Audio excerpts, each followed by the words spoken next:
Good afternoon, everyone, and welcome to the fourth Rulemaking Advisory Committee meeting for Oregon Department of State Lands Division 89 rulemaking process. Just want to take a moment to again thank everyone for all the thought and work you put into reviewing materials and providing comments. I think our meetings have gone really well thus far, and I hope we can continue to do the same. Today, we are going to go over some outstanding items from our last meeting, and then we'll move into the content in Division 89 rules that we have set out to walk through today. Just a reminder that the bulk of this meeting is for Rulemaking Advisory Committee member discussion. We do set aside time at the end of the meeting for comments from interested parties. So folks who are interested parties, we will have time for your comments at the end. But just a reminder that the focus here is on actual RAC member discussion.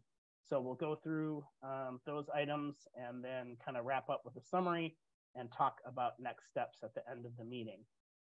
I think that's all in terms of a prelude. So with that, I'll hand it over to Kirk to go through the follow-up items from our last meeting.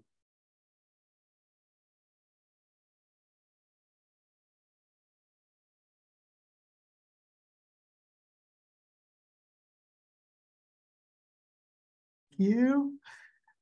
So let me try that again. Hi, everyone. I hope you're in a place where you're keeping cool today. Thank you, Danielle, for that reminder.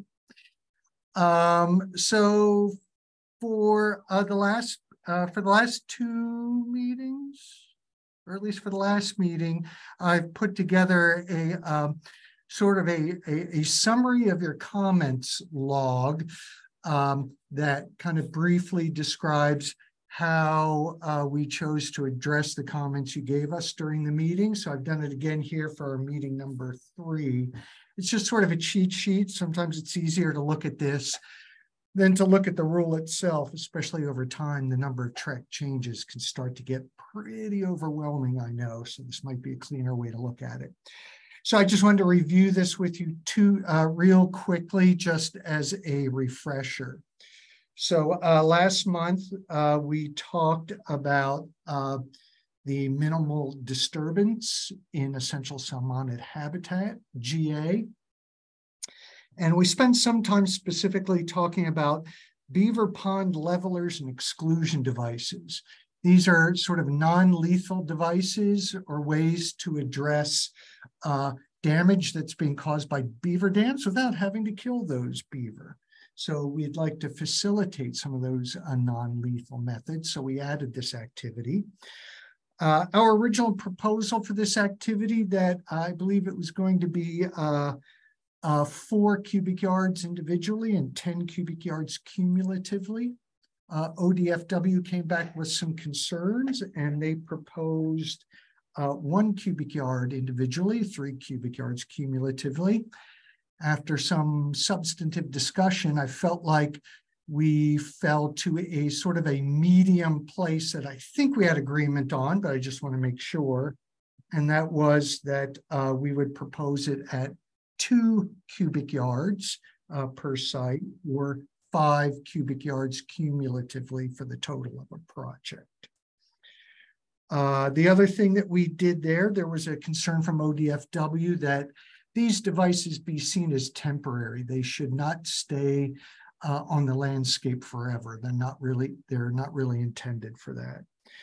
So I promised that I'd work up some language to reflect that, and I'll just read that. The new language would read, at such time that devices are no longer required due to beaver abandonment or removal, or the adverse effects of damming activity have otherwise been resolved, the devices must be removed. It should probably say removed from the waterway with no further authorization required by the department, meaning you don't need to come back and get another GA from us to remove what we authorized you to put in place.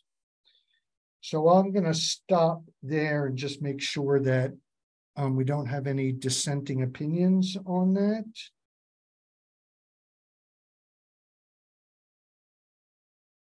I should have mentioned at the top, just a reminder to, when you can, please use the digital hand raise, because that brings you to the top of my screen as opposed to your actual hand, which is a little bit harder for us to track.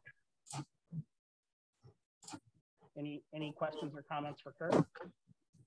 I have a quick question. Did you just read information that's on the screen now? I didn't actually. Okay, all right, because I was trying to read and track what you were saying at the same time and see. Okay, is it represented here? Okay. Yep. Thank you very much. Yeah, you bet.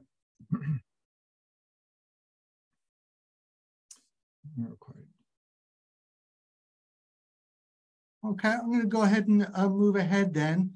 The next change is a simple one requested by ODFW, that any references we make to fish salvage or aquatic salvage should really be changed to fish and wildlife salvage to be consistent with their terminologies and their permit requirements. So I caught the other place where that needed fixing and made that change accordingly. And then finally, let's see, we were talking about temporary impacts for the temporary impact GA and the issue of giving DSL some more flexibility when we're talking about temporary isolation of a waterway. The proposed rule had said that proposed isolation structures could not be channel spanning. We've added the phrase unless otherwise approved by the department. The other change is the proposed language used to say that these structures could not dewater any wetlands.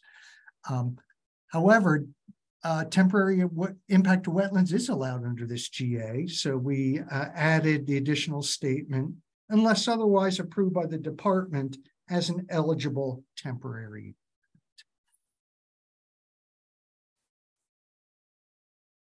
I'm going to mention real quickly, after we sent out this comments log on July 27th, I heard from Chris Gannon with Crooked River Watershed Council.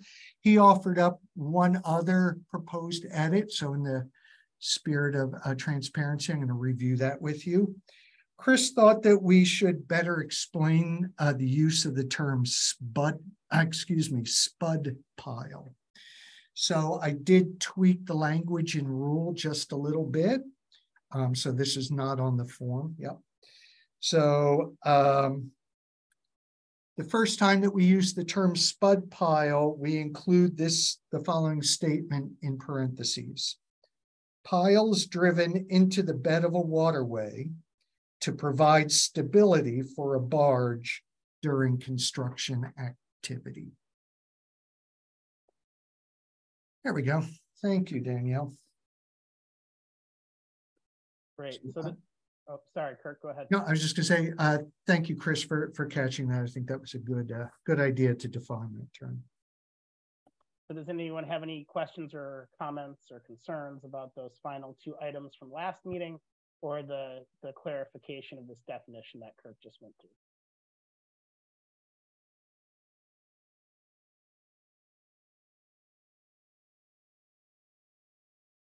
All right, Kirk, I think that covers that. Okay, all right, then we will move on to discussing draft rule text for this session. So remember last time I told you that for the next 3 meetings, so this is now the second meeting, we're going to address 2 rule sections dealing with 2 general authorizations. So last time we dealt with minimal disturbance in essential submonid habitat and temporary impacts to wetlands and waterways. Today we're going to tackle certain overwater structures in ESH And we're going to tackle stream bank stabilization using bioengineering. And I'll remind you that each of these sections of rule is organized with the same 4 subsections. And those are, they begin with a purpose statement. That's followed by a set of eligibility criteria. That is followed by a description of what exactly the authorized activities are under the particular GA. And then finally, what are the activity-specific conditions associated with those activities? And those are in addition to the general conditions that we discussed 2 meetings back. Okay. So I'm going to start with start at 089-0680, certain overwater structures placement and removal within ESH purpose. Okay, so a couple of things to know as I launch into this. First of all, this GA, I think it's fair to say, has the most or biggest proposed changes of any of the GAs we're going to be discussing. So just be prepared for that. Historically, this is also by far our most popular general authorization that folks use. Let me see if I have the numbers handy here. I'm not sure if I do, but I know that over a 5-year period, we had over 250 uses of this GA. As it stands today, this GA is titled Piling Placement and Removal in ESH. So the current GA focuses exclusively on the placement and removal of piling, and it doesn't really think too much at all about what's attached to the piling. These proposed revisions put a lot more emphasis or focus on what gets attached to the piling. So I wanted to give you that heads up. The GA as it stands today pretty much simply says you can place up to 5 piling and you can remove up to 5 piling. And there's kind of a size limitation. And that's really about it. That's all it does. So we've elaborated on it here quite a bit. This GA was actually originally created in 2004. I remember that because I'm the one that wrote it back then. Since that time, 3 fundamental issues have come to our attention that have really required us to make some big changes to this GA. The first reason is DSL staff have had a misunderstanding, if you will, on how to interpret the concept of fill in a waterway. We were always under the impression that material only counted as fill when you dumped it in a waterway and it intercepted or fell to the bottom of the bed or the bank of the waterway. That is, it kind of had to sit on the bottom to count as fill. Well, that's incorrect, it turns out. It's pretty clear when you go back and read statute again that fill is any material that's placed below ordinary high water elevation, whether or not it actually contacts the bottom of the waterway. So that means that things that float on the surface of a waterway when it's below ordinary high water elevation technically count as fill. So that means things like floating docks that rise and fall with the elevation of a waterway. The dock itself is jurisdictional, not just the piling. We had failed to make that understanding previously. So this GA is sort of catching up with what DOJ has helped us to understand better. The second fundamental issue was basically just a better understanding on DSL's part on the science of the effects of piling and the effects of overwater structures to fish and their habitat. And what we've come to understand is that while the placement of piling certainly has temporary effects to fish and their habitat, it's really the things that are attached to the piling, the overwater structure, that has the potential for long-term adverse effects to fish and their habitat. If you'd like to see a great summary of what some of those adverse effects are, we did send you a document called ODFW Residential Guidelines, February 2016. And in that 4-page document, they give a really great summary of what those effects are, as well as references to for further research if you're interested in doing that. The third issue that's required some change is DSL 2016. We received a letter from the National Marine Fisheries Service warning us that we were at risk of being liable for a take of ESA listed fish species by continuing to issue our piling GA. Well, as you might imagine, we took that pretty seriously. Being accused of a take of a listed species is a very, very serious matter. Accordingly, we made some on-the-fly policy changes on how we use the piling GA. And now this proposed language sort of catches up and incorporates what's been a policy for the last 4 years, and now to get it into a rule so that we are better protected from accusations of take of a listed species. Okay, sorry, that was a lot of preamble, but I think it helps to understand the edits that we're making here. So back to the top, purpose. Dave, go ahead before I jump in. Can you hear me, Kirk? Mm-hmm. Do you have, has Ledge Council weighed in on that opinion, or is it just DOJ? And if you have a DOJ opinion, is that something that DOJ would consider privileged, or is that something that you could share with us? As far as the materials in the water that being considered fill as well. Mm-hmm.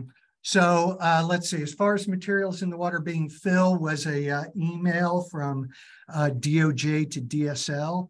So it would be up to DSL to decide if that's a privileged communication or not.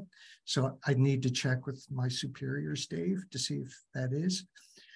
If they don't deem it a privileged communication, then I'd be happy to provide that.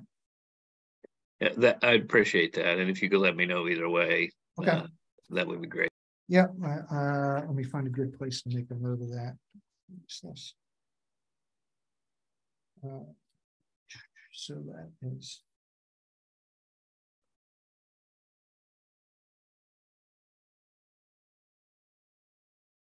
Okie doke. Okay. If there's any other questions or comments at this time, Brian? I have a quick question, I guess, about the scope of this. So it describes overwater structures and references placement or removal of certain overwater structures and waters of the state tied to essential salmonid habitat. It's my understanding that essential salmonid habitat regulated by the Department of State Lands can extend out of the waterway itself and into adjacent wetlands within the 100-year floodplain that are associated with waterways that are designated as ESH.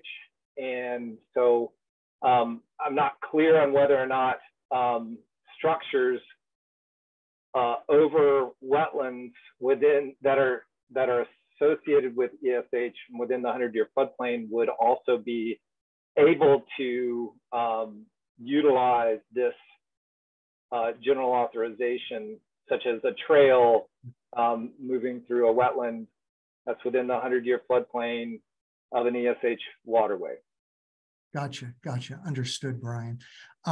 So one of the exclusions of this GA is that it can only be in non-wetland waters. So wetlands are excluded.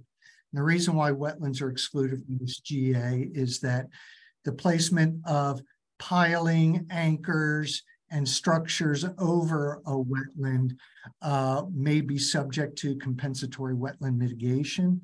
And that's something that can only be addressed through an individual permit process, not through a general authorization. So we're talking about waterways only here. Okay, hopefully that answers your question, Brian. Thank you. I did see that in the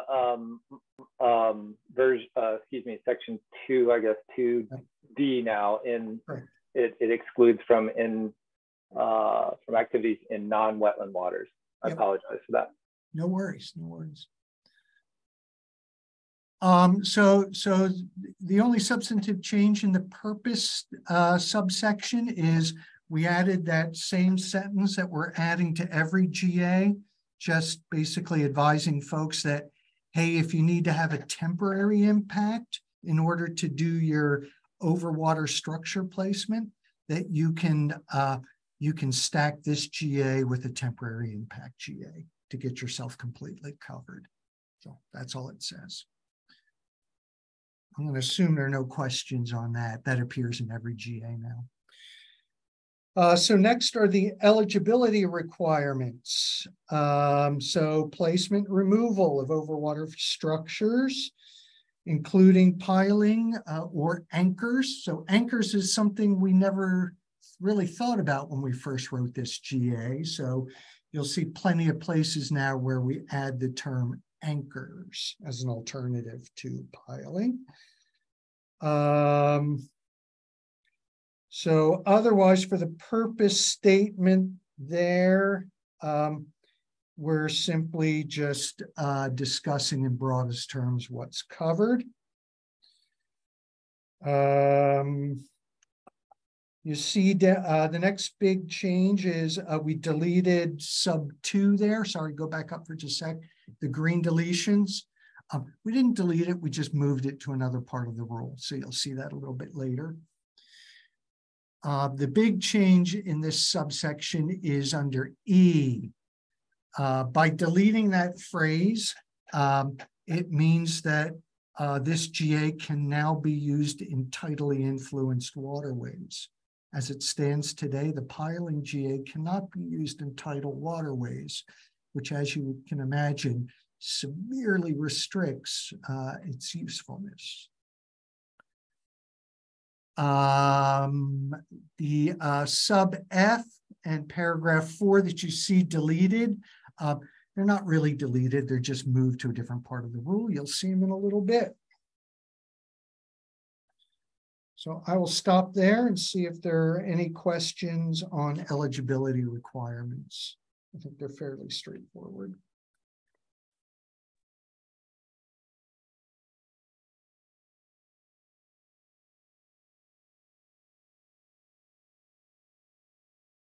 Looks like we're good to move on, Kurt.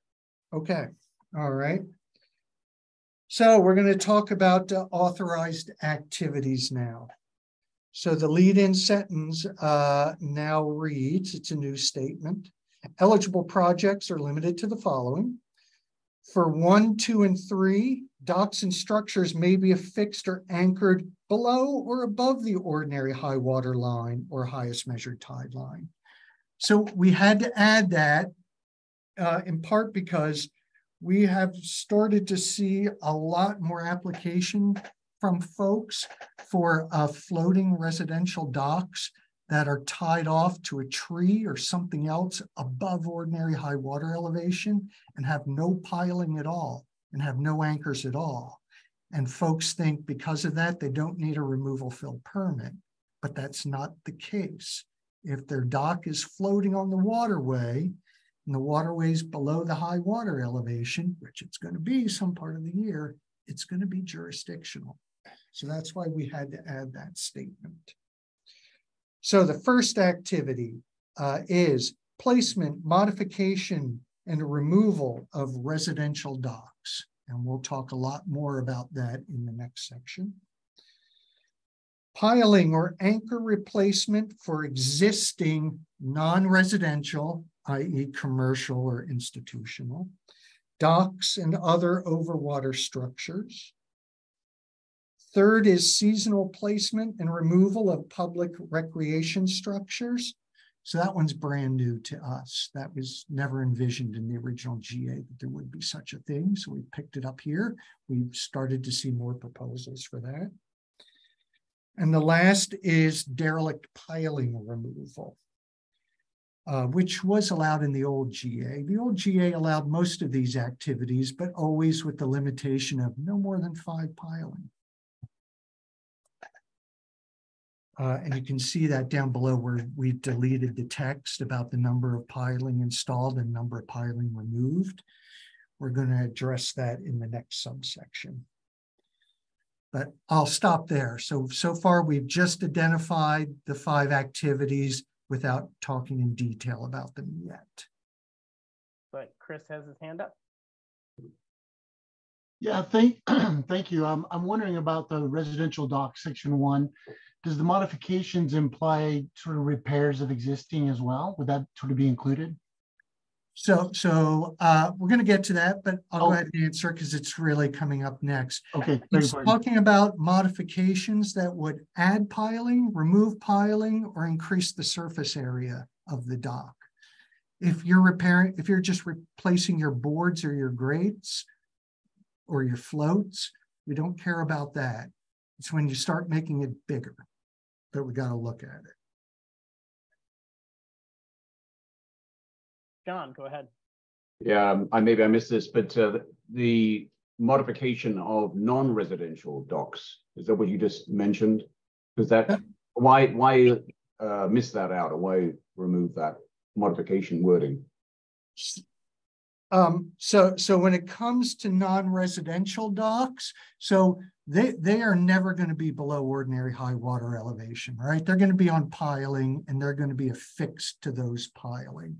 So we're never going to have jurisdiction over the docks, over the dock structure itself. In those cases, our jurisdiction is going to be limited to the piling or the anchor. So that's why 2 reads piling or anchor replacement for existing non-residential docks. It's only the case of residential docks where we get these more floaty things. Okay, so later on you'll... Yep, we'll get into that a bit more and see if that fully answers it. All right. Thanks. Any other questions or comments on, excuse me, the activities that Kirk went through? I guess I do have one question. The authorized activity 3, seasonal placement and removal of public recreation structures. I would assume that if that's a repeated seasonal replacement, that would require a general authorization annually. So that was our concern about adding this one, is we don't want somebody to have to apply for a general permit every year for the rest of their general authorization for the rest of their lives. So we've addressed that in the next section. So let's check back and make sure that your question gets answered when I go through the next section. Great. Any other questions for Kirk at this time? All right, Kirk. Okay. All right, so now we've got activity-specific conditions. So we'll talk about each activity one at a time and what their conditions are. So first is placement, modification, and removal of residential docks. The first proposed condition is that they be placed, that the placed or modified dock must be consistent with ODFW residential dock guidelines, February 2016, or as may be revised. So let me stop there and explain something for a minute. This is the accommodation that we made to National Marine Fisheries Service back in 2015, 2016, when they threatened us with the take. We told them, they told us that they were most concerned at that time with 30 coastal lakes in Oregon that had coho salmon in them.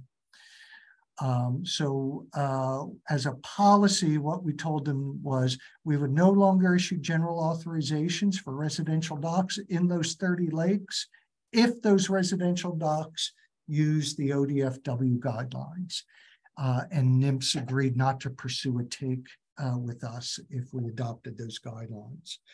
So now what we're saying is, okay, officially and very transparently now, you got to follow the residential dock guidelines if you're anywhere where we have essential cell-mounted habitat. I did send out the guidelines document. If you didn't have a chance to read through it, let me review with you sort of the biggest 5 or 6 conditions of that document. One is it limits the size of a residential dock to 144 square feet, or if it's a shared dock with another property, it can be up to 288 square feet. That does not include the gangway. 50% of the float surface of the dock has to be comprised of grading, and that grading has to be 60% light transparent. The whole idea is we're trying to get light underneath the dock so it doesn't become habitat for non-native predatory fish that easily pick off our juvenile salmonids. Gangways leading down to the dock have to be 100% graded. No treated wood, that's always been a condition of ours in projects. The dock cannot extend to more than 10% out of the width of the stream, although the measurements are different for the Columbia River and the Willamette River, where we do want docks out further out into deeper water. So the guidelines talk about what the conditions are for those 2 big rivers. The residential dock guidelines do not refer to any particular number of piling, just as a note. So let me read that again. The placed or modified dock must be consistent with those residential dock guidelines, February 2016, or as may be revised. Second, no permanent impact to wetland is authorized. And for the purposes of this section, modified or modification means a proposed change in the number or configuration of piling or anchors, or an increase in the dock's overwater footprint. So that just gets back to what I referred to a few minutes ago.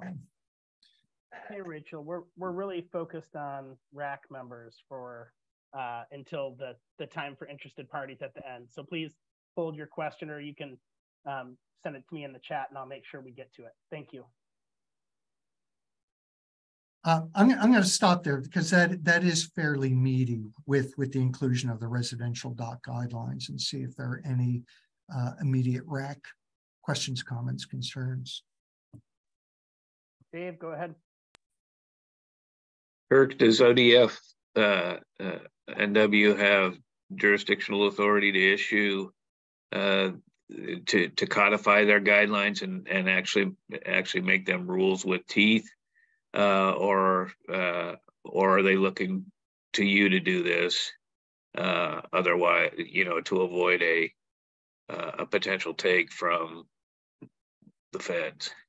Well, we're certainly doing it in part to avoid a potential take determination from the feds. And we definitely do have the authority to take what are ODFW recommendations and codify them as rule. I mean, we do it for the in-water work guidelines as well. Whether ODFW has authority to do it themselves, Nancy, I don't want to answer for ODFW. Nancy, do you want to respond there? Or Joy? This is Nancy. Sorry, I'm getting over COVID, so my voice sounds weird. We typically don't put things into rule unless we're told to by our lawyers. And the guidelines have been working just fine. And we've been working closely with multiple parties, county governments, et cetera, with these. Can I follow up on that, Kirk? Mm-hmm. And this would be to you, and thanks for the answer, Nancy, but have you been receiving complaints from private property owners that are trying to put in docks about compliance with the ODF and W guidelines, or does it seem to be something that people don't have trouble complying with. I certainly haven't heard anything, but maybe you have. Yeah, I'd say we have two groups of folks, Dave. There are those folks that are like, yeah, no problem. I just need a place to tie up my boat, 144 square feet, no problemo. And then there are other folks that are like, because of my particular circumstances, and there might be any number of things, I can't do this with less than 200 square feet, 300 square feet. Shoot, I've seen proposals for up to 1,600 square feet for a residential dock, egads. In that case, all we simply tell them is, we can't qualify you for the GA. Go ahead and apply for an individual permit process where we can have the opportunity to look more at your particular circumstances and what the effects are going to be there. Are there some overriding considerations that would allow a bigger dock in that case? Then great, we can permit it. A lot of times, Dave, it does result in some negotiations when we're in an IP process. Like, okay, we can't do 1,600, but we get your need for a bigger dock. So if you can do X, and along with doing X square footage, if you can do some habitat enhancement, do some bank planting where you somebody stripped off the vegetation along the lake, then we can make this work. So we get more into a negotiation. So that's the main complaint that you're hearing is the size, the square footage. Yeah, I don't hear a lot of complaints about grading other than folks saying, hey, grading costs more than hard decking. Yeah, I get that. Yeah. All right, thank you. Mm-hmm. Any other questions or comments for Kurt? All right, let's keep moving. Okay. So the second activity, again, piling or anchor replacement for existing non-residential docks. So let's see, the project must not include any expansion of the existing structure's over water footprint. So this is really just about replacing bad piling or bad anchors. We limit it to no more than 10 piling or anchors being allowed to be replaced. Right now, as I mentioned, the current GA allows for 5. We've increased that to 10. The reason why we landed on 10 was if you take a piling of a standard 12 to 18 inch diameter and you look at replacing 10 of those, you might come in somewhere between about 4 and 10 cubic yards below the ordinary high water elevation.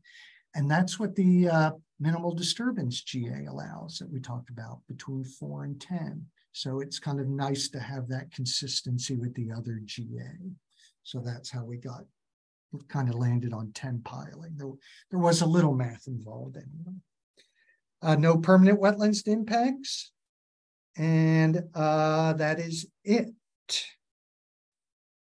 So I'm going to stop on this one as well. I'm going to stop after each one.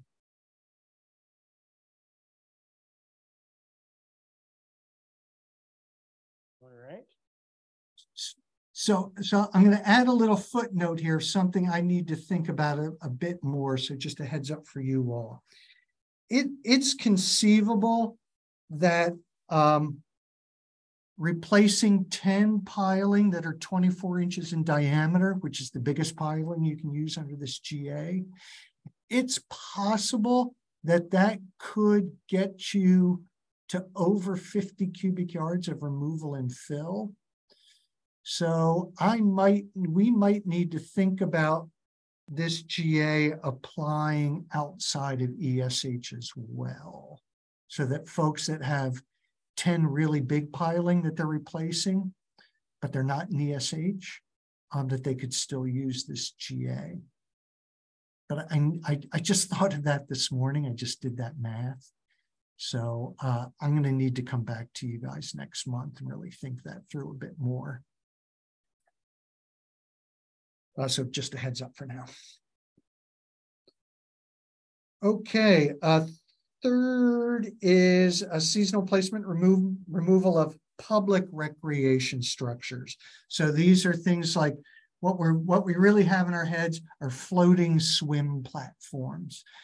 We get a proposal every year to place swim platforms in the lower Willamette River.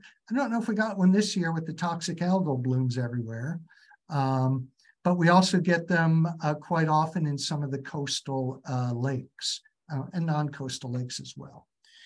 So typically these involve a floating platform. So it's on floats, it's out in the middle of the lake, out in the middle of the river. It's not attached by piling, rather it's typically 2 or maybe as many as 4 anchors, small anchors that sit on the bottom of the waterway that tether down the float platform. So rather than drag these folks through an individual permit process, we think that the effects of these can be fairly minimal with some conditions. So we say that no placement of new piling is authorized. We don't want these new structures to be pile supported. Let's stick with anchors for them. And that's typically what they are. Up to 4 cubic yards total anchor volume is allowed to be placed, and anchors must be inert material and not include solid waste. Logic being, if you need 4 anchors, that still gives you a cubic yard per anchor. Heavy inert material is going to be able to weigh that down pretty well. The recreational structure must be seasonally removed within 30 days after the end of the seasonal use. But note that anchors do not need to be removed, just the floating part.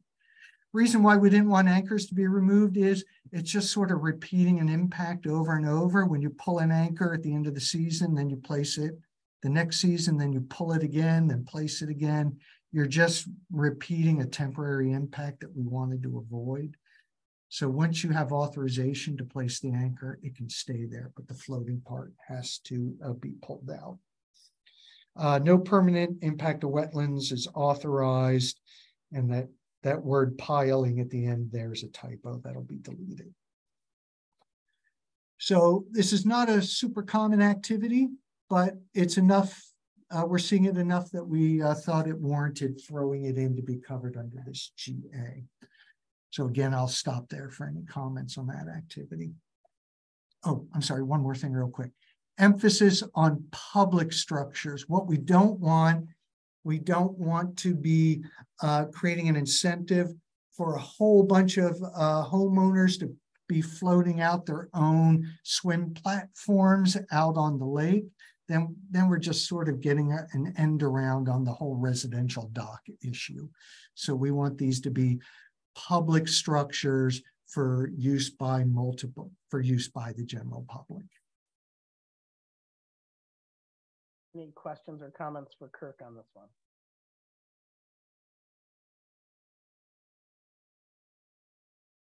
I think you're good to continue, Kirk.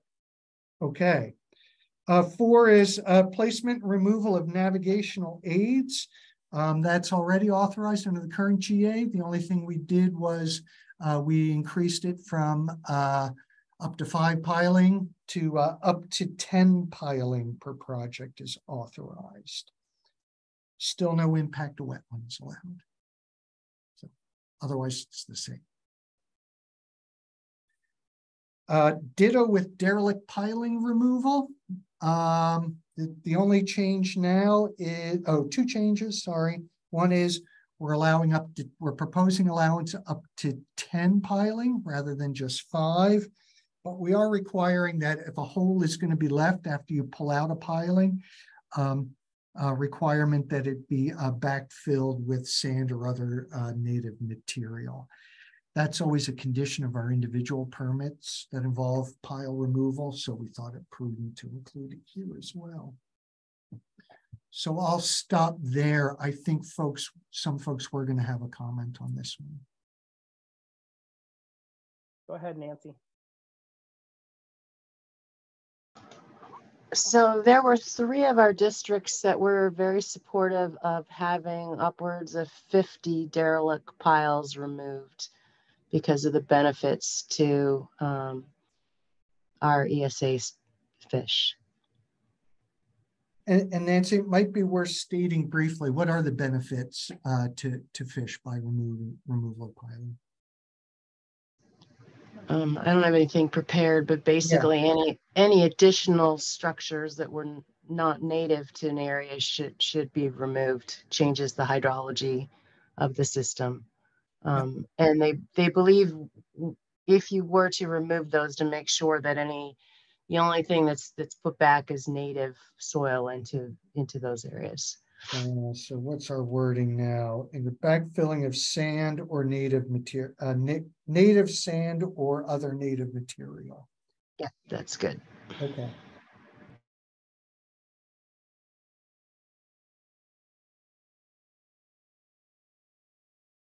So Kirk, I assume we want to hear from others if they I do, support please. that change or not. Yeah. Yes, please. What So, do folks think about increasing the number of piling? Again, DSL's only rationale with 10 was 10 piling roughly equates to 4-ish plus cubic yards of material, which makes it consistent with our other GA. That's all.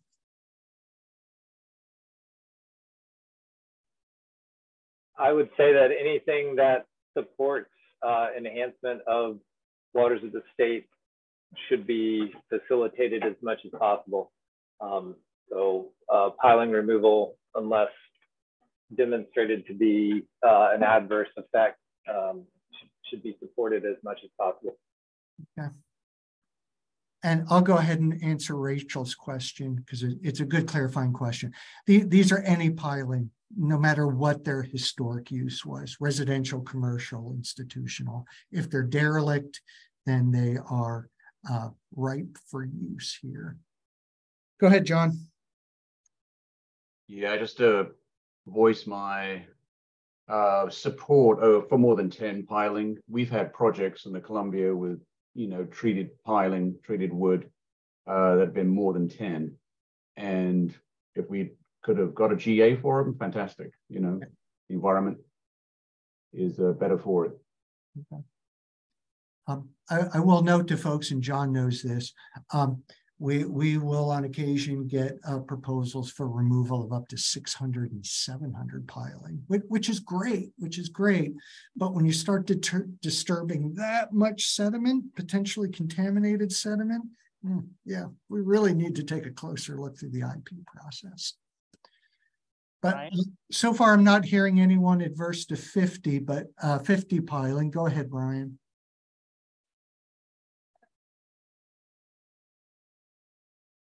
Your hand was up again, Brian?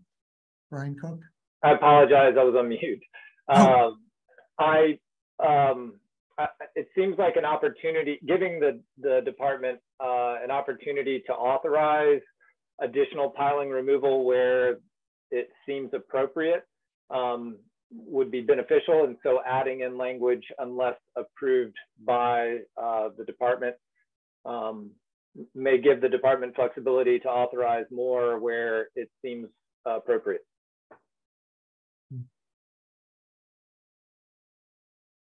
Okay, that's one I probably can't commit to today. That's one I need to float back with other staff. Okay, we'll note that as one to revisit next time.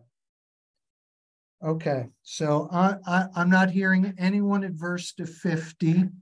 DSL is not averse to 50, at least from my perspective as rule writer. So unless I hear otherwise, your next version is going to see 50, and I'll explore Brian's question about unless otherwise.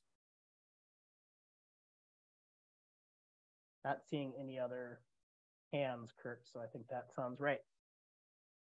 Okay. Then I'm going to go on to, let's see, conditions for piling and anchor placement removal. I'm only going to go over those conditions that have changed from the existing GA. Okay. So you see the condition there regarding piling material. So that we just moved that from elsewhere in the GA. This is its new home. It otherwise has not changed. It's limited to 24 inches and it's limited by material type. So since we're now including anchors as an option, we talked about anchor material as well. It needs to be non-leachable, inert materials, can't include solid waste. So nothing like, I don't know, broken concrete, broken asphalt. Let's see, then it's a little while before we neither see another substantive change. There it is, the backfilling. So we've already talked about that once. I'm going to add the term placement of native sand or other naturally occurring material. And then the final change on this one is where needed, temporary placement of containment booms is allowed. That's often the case when derelict piling are being removed. Containment booms will be set up to catch any floating debris that may drift from the site. And we just want folks to know that they're free to deploy that boom as part of this GA. Any questions about those? Nancy. So one of the fish districts had a question or a comment about the vibratory hammer. And Okay. I was just curious, what are the challenges of why someone wouldn't want to use a vibratory hammer? Often it has to do with the consistency of the sediment. If it's too firm, it may require more vigorous placement, pounding, than what a vibratory hammer could otherwise accomplish. The other case that I'm familiar with is there's a concept called proofing a pile, that even when you place it by vibratory methods, sometimes the pile still needs to be quote unquote proofed. That is struck by a impact hammer a small number of times to do sort of a final setting of it. All right, that's a great answer. Thank you. You bet. Anyone else? All right, Kirk, I think you're good to move on. Okay, then we're going to move on to waterway bank stabilization GA. Move some stuff out of my screen here. Okay. So the first thing you're going to see right up in the title is it's now called the Waterway Bank Stabilization Using Bioengineering GA. Well, the GA in its current form, it only allows bioengineering things now. And what we're proposing for the future would only be bioengineering things. So we thought, why not just put bioengineering in the title, just so everybody's clear right from the get-go that we're only talking about bioengineering techniques and not solely hard treatments to a bank like rock, riprap, and the like. So the purpose, the big change in purpose, you see the word non-title struck out. What we are, as it stands today, this GA is not available to folks if they've got bank erosion in a tidal environment. We are proposing to allow folks to use this GA if they are in a tidal environment. Otherwise, there you see again that same sentence about, hey, if you need to do temporary impacts, go ahead and stack on top a temporary impact GA. I will stop there.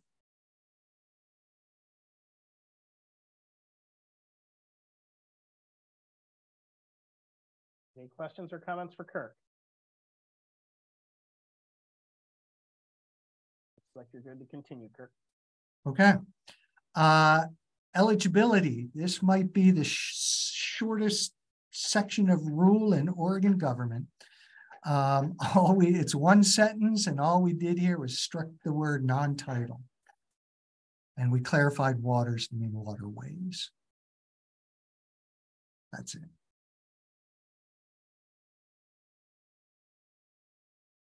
Guessing no comment there. It's pretty small. Okay. Yep. So authorized activities. Let me catch up with my notes here. So under this proposal, there are 3 activities that would be authorized. I'll go over each of them in turn. You see here that one of the currently authorized activities is called bioengineering. Well, we struck that out because all the activities that we authorize here are bioengineering. So we simply took the activities mentioned under bioengineering and incorporated them under the following activities that I'll review with you. Let's see. So first is bank terracing, sloping, and reshaping. So just so you get a picture of this, often what's happening is there's a bank has become vertical. It's become undercut by the energy of the stream, and the bank is basically sloughing off.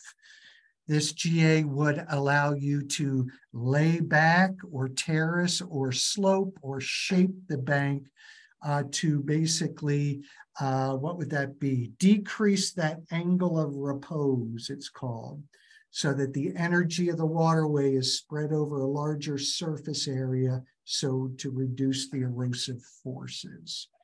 So folks could lay back that bank.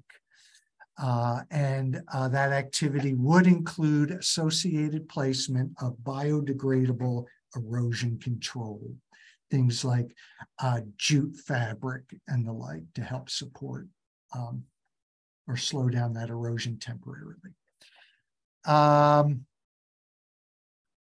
B has a significant addition. So we always said that it had to be replanted with native vegetation, but that's all we ever said.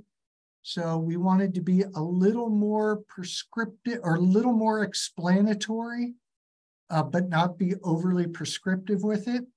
So we added this language that native vegetation appropriate to the area and a density consistent with natural stream bank densities in the area, unless otherwise approved by the department.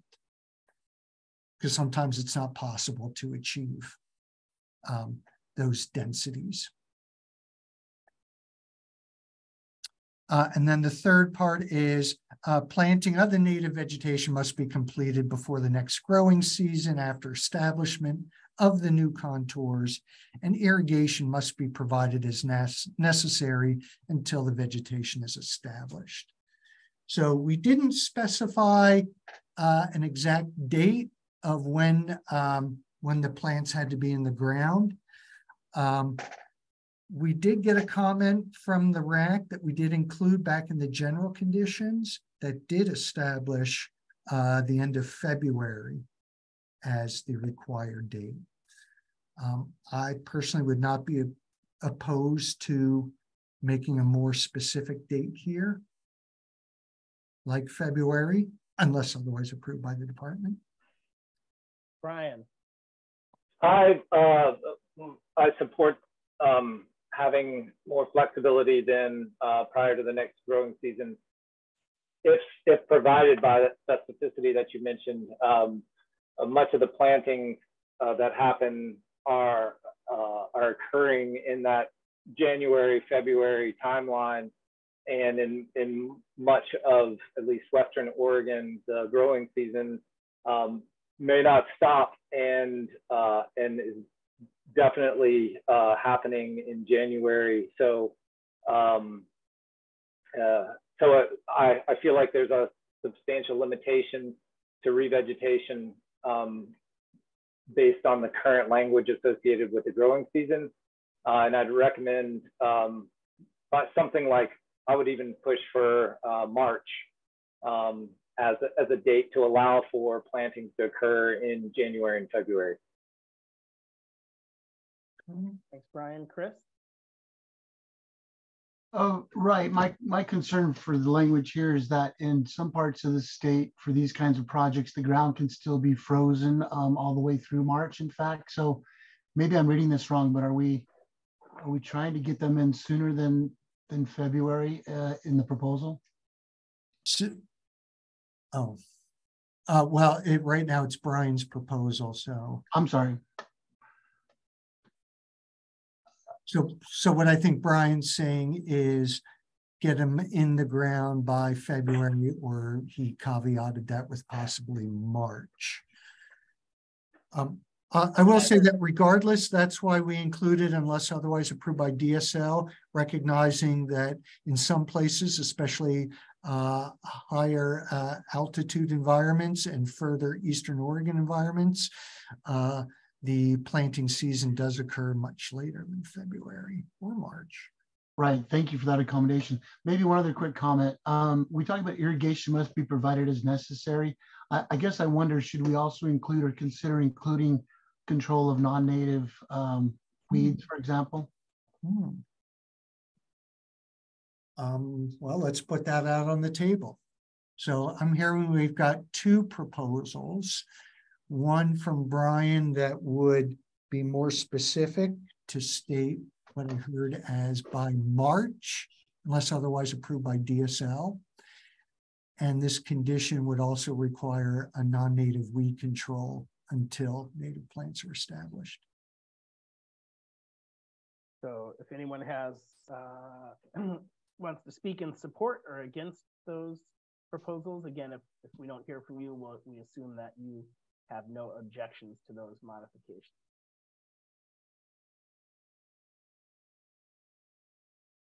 I have a little bit of concern over the requirement to control non-native weeds and plants.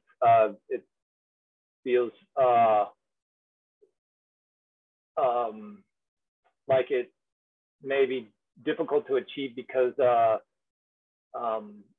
sometimes the erosion control used to initially establish a cover on a site may be a non-native species because it doesn't go to seed and it's relatively inexpensive, and there's going to be a planting that's going to shade out that those species. And so a lot of the requirements for individual permits are very specific, tied to specific plants and densities for weeds, and it doesn't sound like we're going to that place as a requirement. And I support there being something to promote the control of invasive species. But I think it needs to be thoughtful and make sure that it can be achieved and doesn't counter some of the positive actions that projects implement. Yeah. So those are great points. So I think regarding herbaceous vegetation that's placed for erosion control, so we're talking about things like sterile wheat and the like, I think we could easily write this in a way that would exclude non-persistent erosion control plantings would not count. And then I think the other thing I would mention is, do note that DSL is not proposing that any specific maximum percent of weed cover be, or minimum percent of weed cover be established here. We're really trying to provide a best management practice for folks without getting overly prescriptive or regimental with percentages that then require reporting requirements and all that. So if we were able to craft something that excluded temporary erosion control plantings, would you be okay with still having a statement about non-native weed control? That's probably for Brian and Chris. Yeah. Yeah. Go ahead, Brian. Chris, go ahead. Yeah, I would surely support that approach. I think it's a pretty good compromise. I guess I just want to point out real quick that when we talk about requirement for planting of native vegetation, that can be a less affordable option than others. And so it just makes sense to me to do some additional protection for those plants to be established. So irrigation is a good idea. And I think some kind of control some portion of the non-natives makes sense. But I like the compromise and I like the language. Thank you.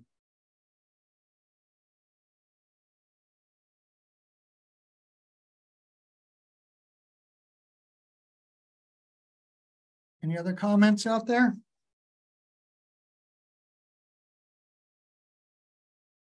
Great. Okay, so next draft you see is going to talk about March, and it's going to talk about a non-native weed control excluding temporary erosion control plantings. And just as a note, because we did back in the general conditions of the GA, we talk about erosion control measures being in place. We changed it to February. I think we need to change that to March as well. Does everyone agree with that? Just so we don't have two different dates in the rule.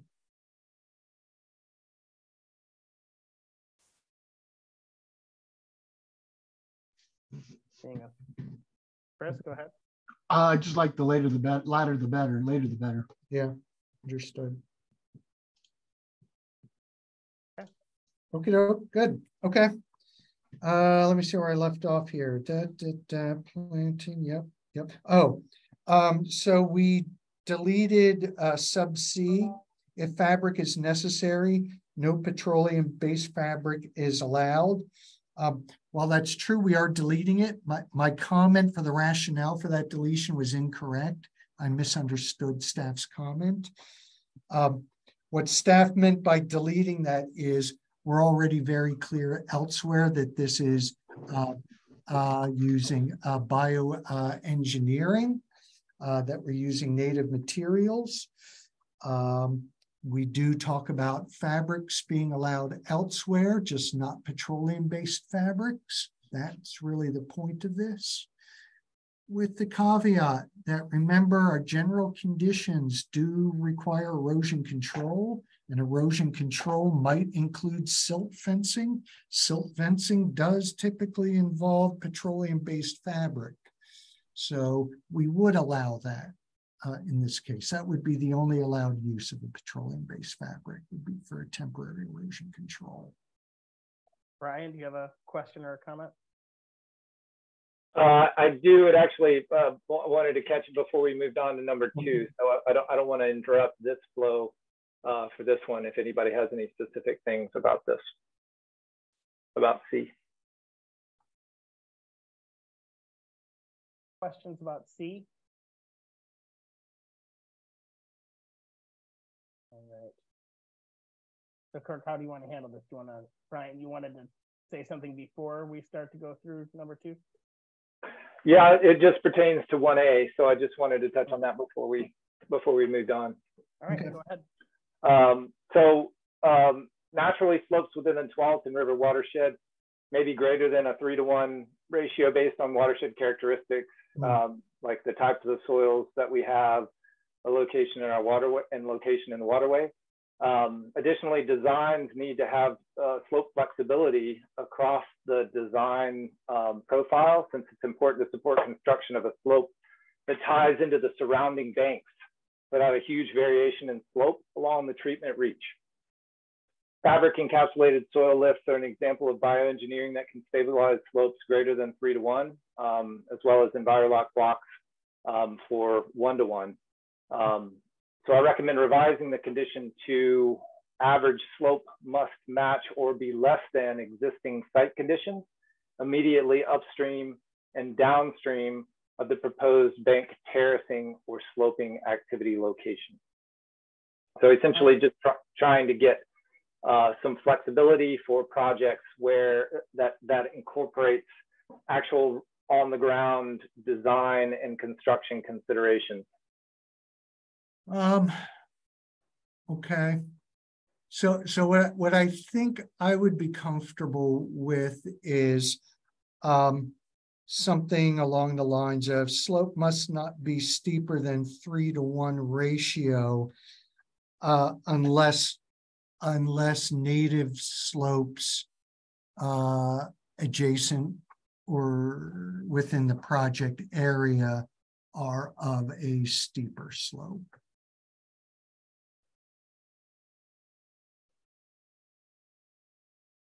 That sounds good. It sounds like that would allow for both for an average slope across the project that would be greater than 3:1 if the conditions outside of the project allowed for it. Well, if conditions outside the project area are naturally of a steeper slope than 3:1. Correct. Yeah. Okay. Okay. Thank you. So I'm going to need a sec.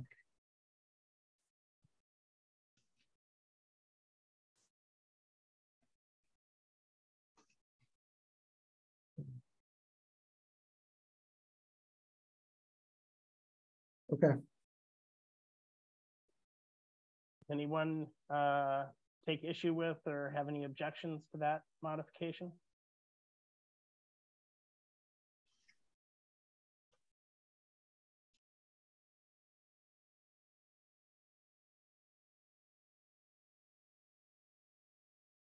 All right, not hearing anything. Okay. So the next bioengineering technique would be placement of large wood.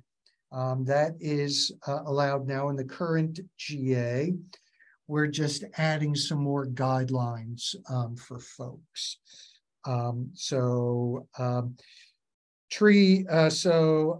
We wanted to provide some minimum design parameters for folks. What we often find is when it comes to bank stabilization, folks tend to overestimate the size of rock that they need, and they tend to overestimate the area in which they need to place rock.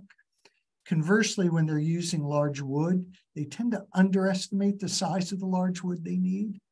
So we wanted to give them some better guidelines. And I want to thank NRCS for providing these to us. The trees must have following minimum dimensions. You can read them there. So there's a minimum dimension for the root wad diameter, for the trunk diameter, and the tree length to help ensure that wood is of a sufficient size to provide meaningful bank stabilization for property owners.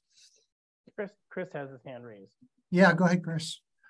Thank you. Yeah, I have a little bit of a concern for all three elements under A that you have highlighted, and it's mostly in the context of the work we do in Eastern Oregon. We're dealing with much smaller streams, and typically we use juniper, logs because we have lots of juniper we want to get rid of, and we also, and we also think they're more durable in the waterways. So I guess I wonder if we can figure out a way to carve out some sort of provision for other conditions in the state that maybe don't fit these as well. And I don't have any language to offer it. I'm sorry. Okay. So just so I'm clear, Chris, are you saying that when you do use juniper, then the specified minimum root wad, trunk, and tree length diameters are not appropriate or doable? I believe that's true, but if you can describe how you would measure it more clearly, maybe because I see the word line and green added there. So maybe there's some, measurement or yardstick I'm missing here that might comfort my concern. For example, are we talking about the waterway depth, not in the thalweg, but along the margin perhaps? So for, let me find diameter, waterway. So like B, trunk diameter equal to 1/2 of the waterway depth. So that would be the maximum water depth at the waterway at the project site. So yeah, it would be at the thalweg is the way I would interpret that. So just so I'm clear, let me run you an example on B, the trunk diameter you just mentioned, Kirk. If we have a stream that's 8 feet deep at its deepest, our trunk diameter would need to be 4 feet. Let's see, minimum dimension, trunk diameter equal to 1/2 of the waterway depth. So yes, so I can see where that is an issue with juniper, isn't it? Yes, sir. We typically end up with maybe the large ends at 2, maybe 2.5. Top end, those would be the largest. Okay, I get that. So we do need some, it sounds like we do need some sort of out, but before I proceed, I see Nancy's hand is up. I'd like to get her thoughts. So ODF&W absolutely supports bioengineering and the use of large wood, but however, we also have some examples of how hard adherence to this, strict adherence to the proposed criteria would be problematic from the South Coast area. For example, South Fork Coquille River upstream of Powers has a depth of ordinary high water of 67 feet in glides and shallower habitats. While many root mods may have this width while in the ground, after processing, these smaller roots are often broke off and the final root water transported to the site is less than 6 feet. And few trees are equal to 3.5 feet in diameter. They're able to be obtained from private industrial lands. And these trees are most often off limits on federal lands due to murrelet and owl restrictions.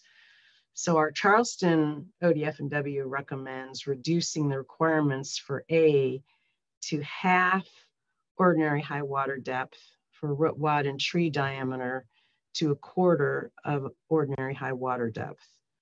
And they say that ordinary high water depth is highly variable attribute as well to measure depending on reach. So they recommend using active channel width instead of ordinary high water. And they say that lengths and widths of placed log structures for projects are designed based on flows, basin area, active channel width and depths, and substrate. So I'm just trying to provide a little bit of, I guess, reality. I mean, I understand, and you've put in there, you know, unless otherwise approved, but there is definitely a challenge with the hard criteria for these, as well as for, you know, intact conifer stuff. Yeah, that is, yeah, I hear you. That is sort of the challenge.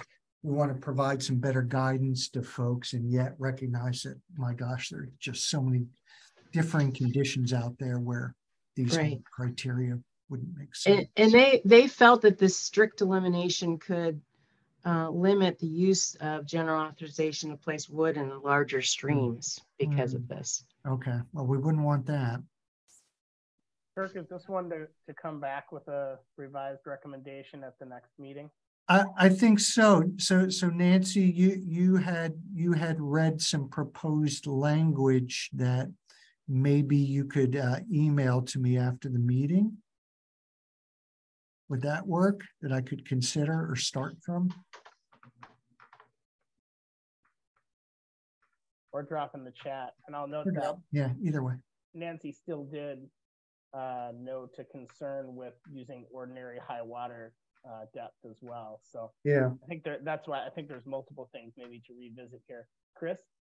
Yeah, just real quick, I might suggest seeking some guidelines from Oregon Department of Forestry, perhaps, or some other source. Oregon State University might have some guidelines on how to properly size these kinds of materials to the right, you know, conditions that you have locally. So just an idea. Okay. Sure, be happy to look at that. Nancy, I know you were on mute. Anything else that you wanted to add before we move along?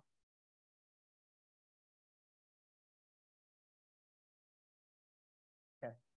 Oh God, I'm sorry, but C might be a problem too if we're talking about conifers specifically, again, to the juniper, unless you want to qualify juniper as conifer. So help me out. Is juniper a conifer?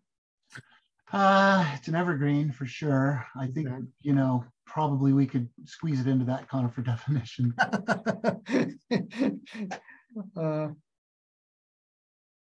Well, I mean, if juniper's used a lot and people don't have any objection, I could just say must be intact conifer or juniper, unless otherwise approved. Nancy, go ahead. Again, another comment from the field.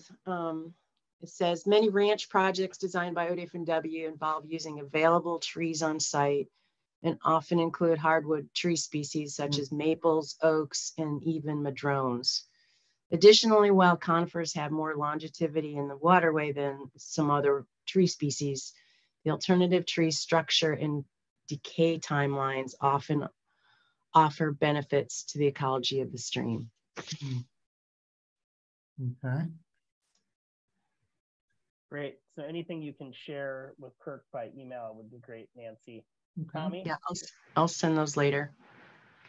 Yeah, this is Tommy with TU. I just wanted to echo Chris's comments about using juniper. It's pretty much all we use here down in the Klamath Basin. And juniper is a conifer as well. So just wanted to add that. Great. Thank you, Tommy. No problem. Okay. So just so everybody's clear, I can certainly say conifer, including juniper, just so there's no question moving forward. But then I will be curious, Nancy, to see what language your folks brought forward regarding other hardwood species. I'm sure there's a way to incorporate that. Kirk, I just want to do a time check where we've got a little over a half an hour left, and I know we want to leave a little bit of time for interested parties. Yep. Okay. Thanks. Oh, Dave's got his hand up. Go ahead, Dave. Kirk, is the primary use of this rule on smaller waterways? I'm looking at C and trying to figure out using C how that's going to work on a waterway with a more robust width. So do you mean tree length equal to 1/4 of the waterway? Yes. Yeah. Yeah. So, yeah, I would say, Dave, by its very nature, bioengineering techniques lend themselves to relatively lower, higher gradient streams. When you start talking about more riverine environments with a lot more power in that flow, often you're going to need more truly engineered methods that include more hardscape to them than what large wood and terracing can provide. So Okay. There's sort of a natural limitation here by the nature of this being bioengineering. Yeah. All right, thanks. Yeah, good comment. Thank you.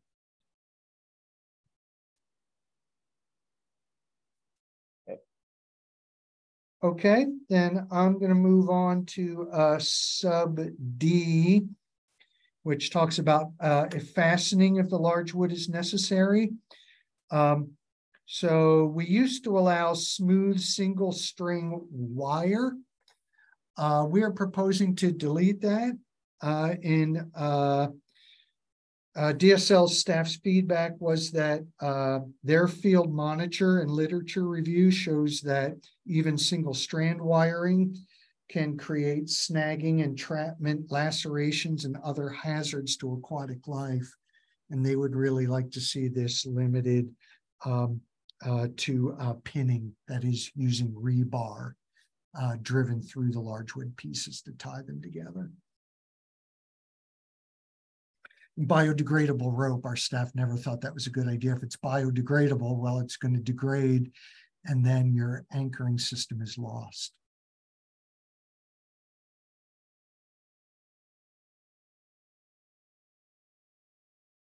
Brian, go ahead.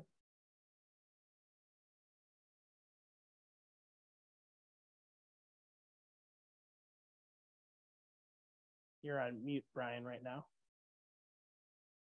Apologize. I had a thought up here about the previous section, the dimensions for the root wads and the trunk diameter and tree length. They're all based off the ordinary high water line, and the Department of State Lands ordinary high water line can extend outside of the active channel and extend across floodplain wetlands for really substantial wide lengths. And so I think that there may be some conflicts there that occur that aren't anticipated.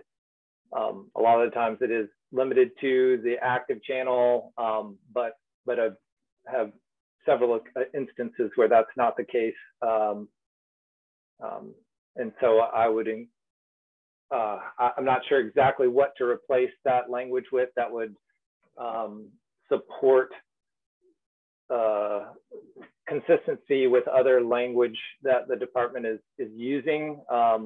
But I am concerned that these calculations might sort of get thrown off by the way that the Department of State Lands is applying the ordinary high water line determination. Yep. Yes, agreed and understood, Brian. So as I rework this text, I'll rethink both the ordinary high water part of this condition as well as the size of the materials and see if we can come up with something that's gives folks more flexibility and yet some guidance to work from. So thank you for that. I will return with proposed language.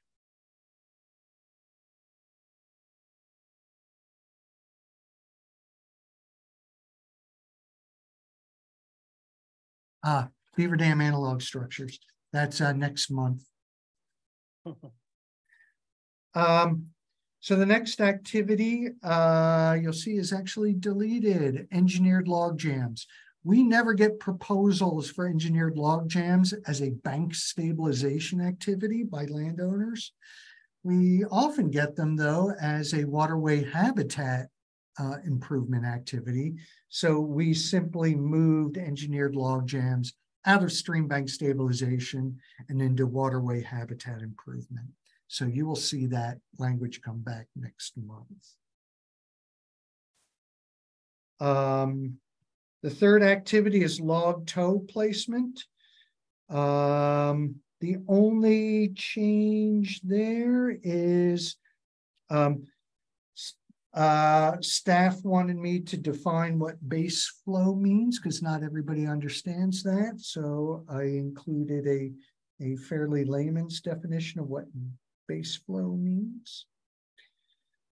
And then there's that logs must be intact conifer unless otherwise approved by DSL. Whatever language I developed for the previous condition, I'll also include here for your reconsideration.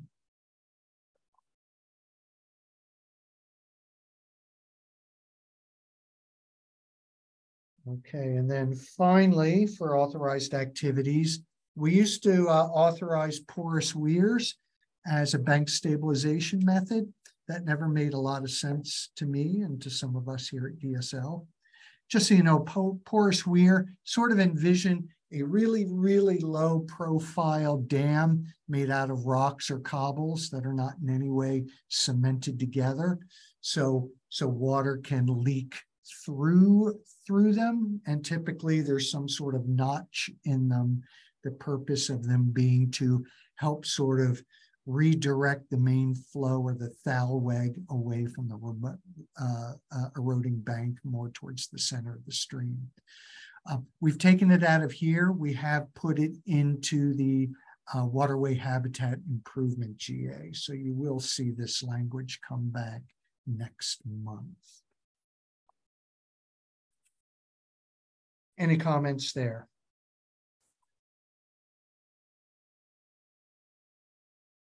I think we're good to move on. Okay, into the home stretch. Finally is activity-specific conditions for stream bank stabilization.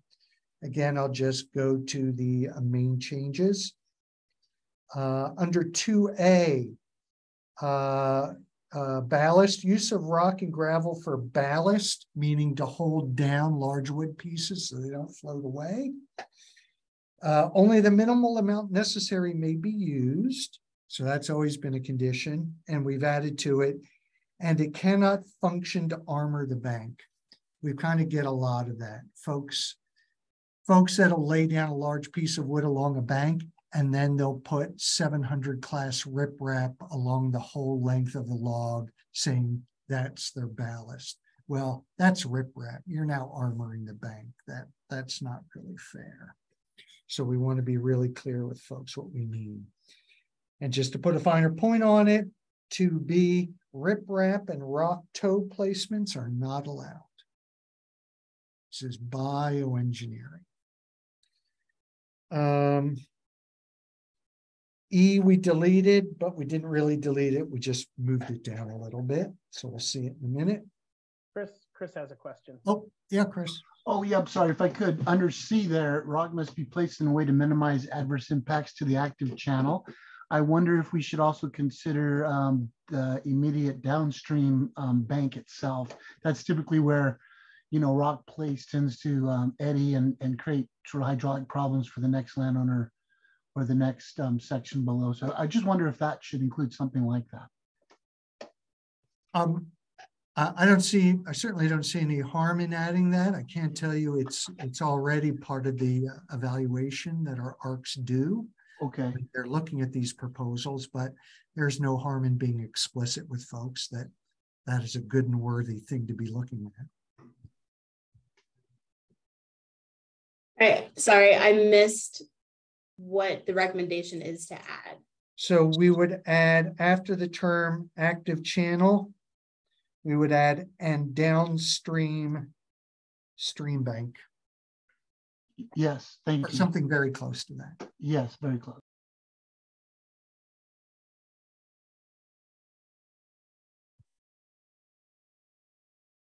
Thank you. Okay. Natural materials. So that's always been a condition of our GAs. You got to use natural materials, but it occurred to me that some of our erosion control measures are not natural materials. So we do need to acknowledge and accept that. So we say natural materials except as follows: use of straw bales, straw or coir logs, jute fabric, or other biodegradable material may be used when necessary for temporary erosion control. Other temporary use of non-native materials as necessary for compliance with OAR, blah, blah, blah, 0650, the general conditions, specifically the condition that requires sediment fencing and filter bags. And then rebar for pinning of large wood placements. And then finally, erosion resistant ballast rock must be sourced from an upland location. Can't include concrete, asphalt, other waste material. Brian, you got your hand raised? Yep. Sorry, there's a transition there to 3. I was actually looking at 2, and one of the conditions associated with all rock must be placed or dumped from above the bank line, and just wanting to understand why that limitation is there, and look at opportunities for allowing placement of material from within the channel where it's appropriate. So your concern is, so it excludes dumping, but I think you're saying is your concern is with the above the bank line. Correct, yes. Okay, yeah. So if you can place it from a floating barge, shouldn't that be okay? Well, a lot of times it's dewatered, and so we're not, you know, we may have equipment that moves below the bank line in order to place material rather than being above the bank line. Gotcha. And so maybe this is a situation where we can give the department flexibility to approve alternative approaches that make sense where it makes sense by putting in language unless approved by the department. Well, I think in this case, I like being a little more specific, Brian. So I'll cook up, pardon the pun, I'll cook up some language that addresses or gives that availability to place from a dewatered position or from a floating position. Chris? Yeah, back to 3. I'm just a bit confused because 3 states natural materials, but A, for example, lists several what I think are natural materials. Do we really mean native materials, perhaps? A little. Yes, we do mean native materials. Yep. Thank you for removing that confusion on my part. Yep. Appreciate it. Good catch. Thank you.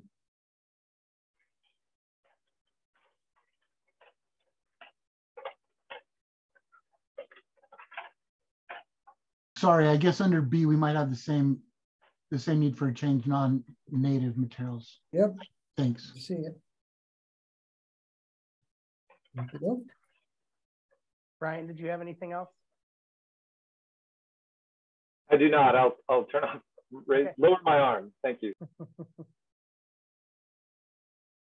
All right. And last but not least, condition 4, the activity, so this stream bank stabilization activity, cannot create new uplands nor reestablish lost uplands resulting from bank erosion events.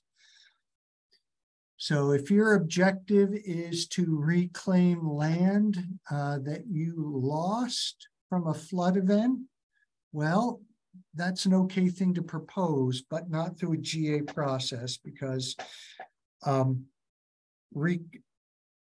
there's a reason why that bank is eroding. There's a reason why that land's been lost, and that needs to have a closer look taken to it than what a GA can offer.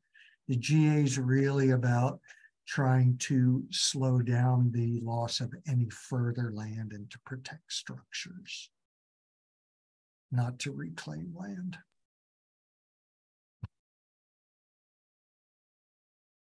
Go ahead, Brian.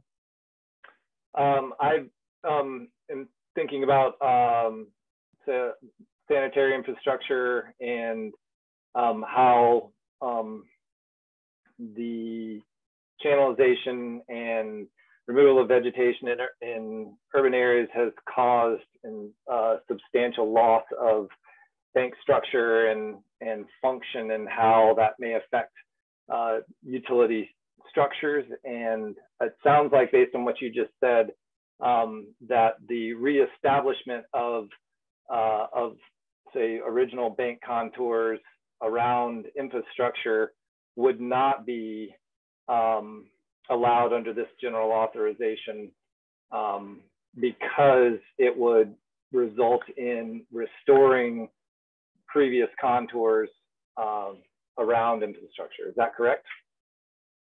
Yeah. If those contours resulted in the creation or recreation of uplands, that would not be allowed. But if it resulted in the recreation of wetlands, then it would be allowed. Well, by that wording in rule, yeah, it would. I'd be curious to see that circumstance. Many of the sewer infrastructure runs downstream corridors that occur where the infrastructure occurs in wetland adjacent to streams, especially in the Tualatin River Basin, the lower Tualatin River Basin. And so it's actually quite a common occurrence to have wetland adjacent to waterways. Okay. So if as part of your stream bank stabilization project, you can recreate wetlands and not recreate uplands, then DSO will applaud you. Okay. Would be GA eligible.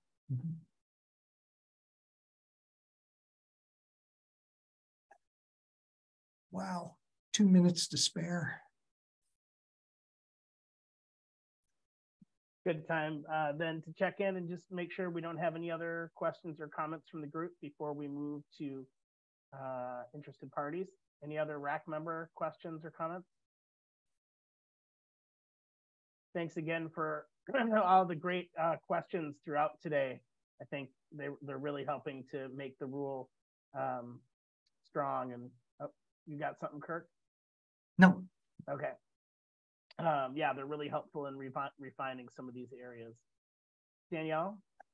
Yes, just for interested parties who have questions, if you would give me the rule number So that way I can do a control find instead of just scrolling through looking for it. It would make it easier for everyone. All right, with that, let's see if any of our interested parties have questions or comments to share. Sean, go right ahead.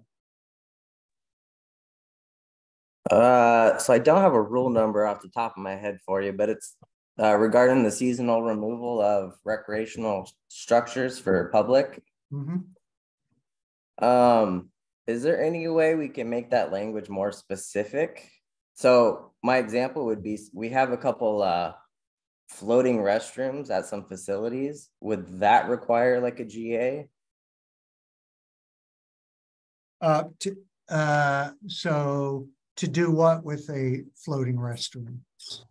Well, so there was the GA for requiring, seasonal removal of swim platforms. Right. But it basically just said recreational structure. I see. Okay. All right. So you would want to see it not just, yeah, is a restroom a recreational structure? That's a weird question. Because we have them but I hear we have them go out like busy time of the season, and then they pull them back in, Oh no, I know, and I'm thankful when they're there. Yeah. So okay.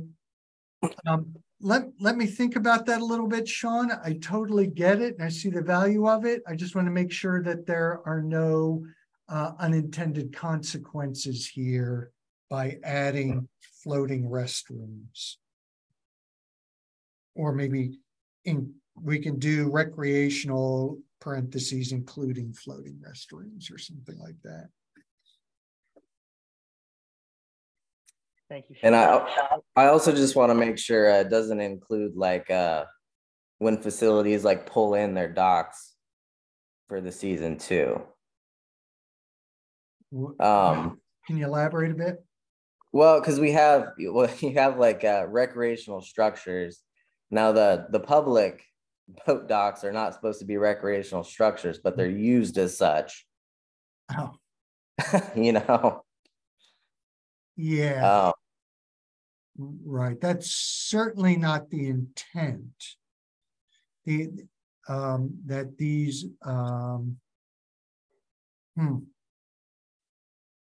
Is there some specific wording you're looking for? Well, I was just wondering if we can make it a little bit less vague, I guess. Just so that doesn't become in question. Okay. So one more time then, the concern is folks using these platforms as boat docks? No, using the actual boat docks as recreational platforms or, swim platforms, fishing platforms, stuff like that. Stuff they're not really supposed to be using them for.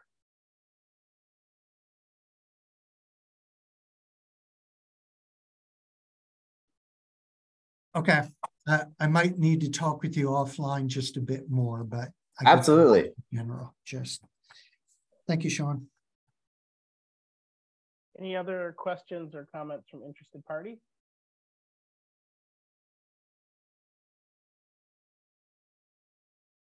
All right. I'm not seeing any. So, Yeah, right. Yeah, Chris. Thanks, Chris. Comment there. So, our next meeting number 5, was scheduled for October 19th. Meeting 5 is in September. It's meeting 6. Oh, meeting 6. I'm sorry. Thank you. Meeting 6 was scheduled for October 19th. We have some staffing issues on that date, so we are proposing to move that to a week back to October 26th. So unless there's any significant opposition to that or conflict problems with that, we're going to go ahead and make that change. Danielle can adjust the calendar invite, but if there's any significant problems with the October 26th date, please let us know. Otherwise, as with previous meetings, we will, as soon as we can, send out a new version of the track changes documents. And we'll send out a recording and a meeting summary and Kirk's log of issues. I think there were maybe about 4 or 5 today issues that we will that he'll be taking a look at to address before the next meeting. Kirk, do you have anything to add? I do not. Just thank everyone very much for the great comments. It's good stuff. Yep. Thanks, everyone. Hope everyone is staying cool and enjoy the rest of your day. And we'll see you in September. Thank you so much. Thank you.